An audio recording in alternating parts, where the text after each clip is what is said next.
Nakho kutholakele la EMLAZI kugqitshwe ngaphansi umakhosi uPimpdlozi lo indlela abathakathi abangalali ngakhona kodwa ke sikusebenzile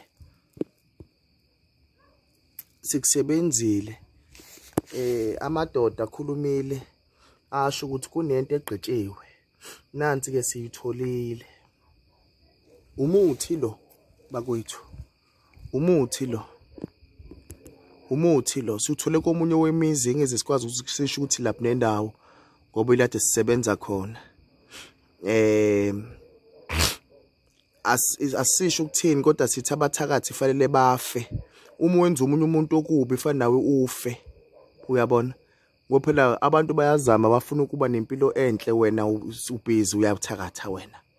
uyabona so ke sisebenzile ke lento le izohamba yolahlwa ngendlela yakhona ebese umenza ububi uyobe sezibonakalela ke yena uyabona nansi lento le nansi uyabona inomuthi la lento linomuthi la yaboshwa uyabona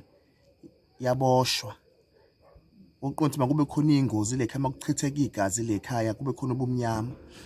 yini na sibonga amandla ethongo sibonga amandla edlozi sithe sifaka amabutho ophathwa leli khaya amabutho akhuluma uthi kunento ekhona efihliwe ebekiwe ngale ku asbestos sase sesiphahla ke sibuza uthi ingakuphi na sase sesithola ke yimina ke lo makhosi uPimpdlozi lo isangoma samandla umkhushulwa ngenkulumo uhlaba zihlangene uyabona abathakathi benze nje kodwa akazunqoba ke akazunqoba